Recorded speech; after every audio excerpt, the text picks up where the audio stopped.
ভারতীয় জনতা পার্টি ত্রিপুরা প্রদেশের আহ্বানে আয়োজিত এই সাংবাদিক সম্মেলনে উপস্থিত সকল মিডিয়া বন্ধুদের আন্তরিকভাবে স্বাগত জানাই।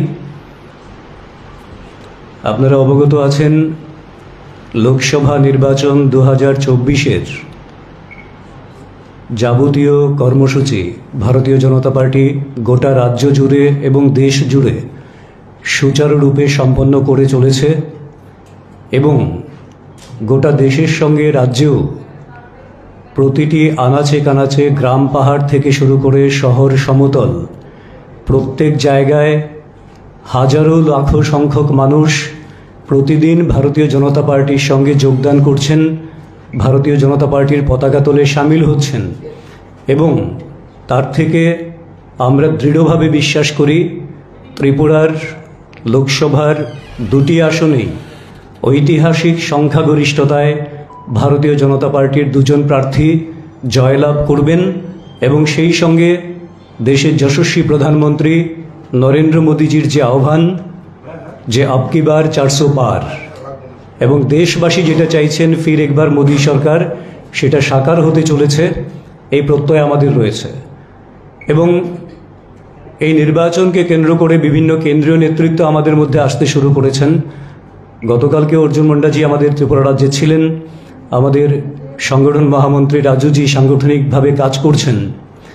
তো আগামী 15ই এপ্রিল আমাদের দেশের যশস্বী গৃহমন্ত্রী অমিত শাহজির আসার বিষয়ে এখন পর্যন্ত ইতিবাচক বার্তালাপ চলছে। সেটা হয়তোবা কুমারঘাটের পিডব্লিউডি ময়দান, সেখানে যদি তিনি আসেন তাহলে সেখানে তার জনসভা হবে। তো এটা শেষ মুহূর্তে আমরা আপনাদেরকে কনফার্ম করব। কিন্তু একটা বিষয় আমি আনন্দের সঙ্গে জানাচ্ছি, ভারতীয় জনতা পার্টির কার্যকর্তা এবং গোটা ত্রিপুরাবাসী, যে ত্রিপুরা রাজ্য আজকে নরেন্দ্র মোদীজি যশস্বী প্রধানমন্ত্রী, ওনার আশীর্বাদে এবং ওনার সরাসরি ত্রিপুরার জন্য যে আশীর্বাদের একটা হাত প্রসারিত করে রেখেছেন, তার ফলশ্রুতিতে গত 6 বছরে ত্রিপুরার বিজেপি সরকার উন্নয়নের যে নতুন মাত্রায় ত্রিপুরা রাজ্যকে পৌঁছে দিয়েছে, সার্বিকভাবে গরিব অংশের মানুষ থেকে, কৃষক থেকে শুরু করে, শ্রমিক থেকে শুরু করে, যুবক থেকে শুরু করে, সবার জন্যে, নারী থেকে শুরু করে।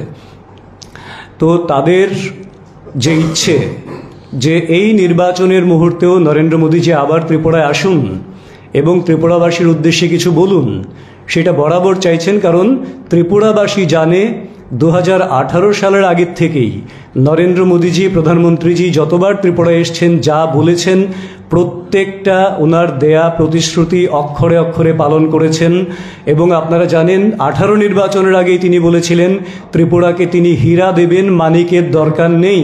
এবং সেই হীরার মানেটাও বলে দিয়েছিলেন হাইওয়ে, হাইওয়ে, রেলওয়ে, এয়ারওয়েজ, এবং এই 4টে ক্ষেত্রেই ত্রিপুরাকে সাফল্যের চরম শিখরে পৌঁছে দিয়েছেন সেই যশস্বী প্রধানমন্ত্রী, যিনি গ্যারান্টিরও গ্যারান্টার।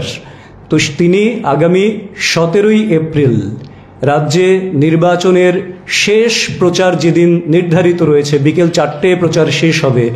17ই এপ্রিল দুপুর 1টায় তিনি স্বামী বিবেকানন্দ ময়দানে আসবেন, ত্রিপুরাবাসীকে সম্বোধন করবেন এবং এই উপলক্ষে ভারতীয় জনতা পার্টি ত্রিপুরা প্রদেশ গোটা রাজ্যে ব্যাপক উৎসাহ উদ্দীপনা রয়েছে এবং এই জনসভাকে ঐতিহাসিক করে তোলার জন্যে, ওনাকে ভব্য স্বাগত করার জন্যে এয়ারপোর্ট থেকে শুরু করে একেবারে বিবেকানন্দ ময়দান পর্যন্ত ইতিমধ্যেই বিভিন্ন সাব কমিটি তৈরি হয়ে গেছে।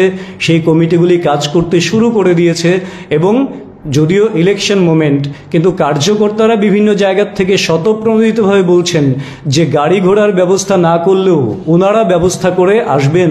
কিন্তু এই জনসভাকে ঐতিহাসিক রূপদান করার জন্যে ভারতীয় জনতা পার্টির কার্যকর্তা, সমর্থক এবং যারা বিশ্বাস করেন যে মোদিজির কারণে এবং ত্রিপুরাতে মোদিজির আশীর্বাদে ডাবল ইঞ্জিনের যে সরকার রয়েছে, এই যৌথ সরকারের কারণে ত্রিপুরা উন্নয়নের নতুন শিখরে উচ্চ মাত্রায় পৌঁছচ্ছে দিনের পর দিন, সেই সমস্ত সমর্থকরাও এখানে আসার জন্যে বারবার ওদের প্রত্যয় ব্যক্ত করেছেন।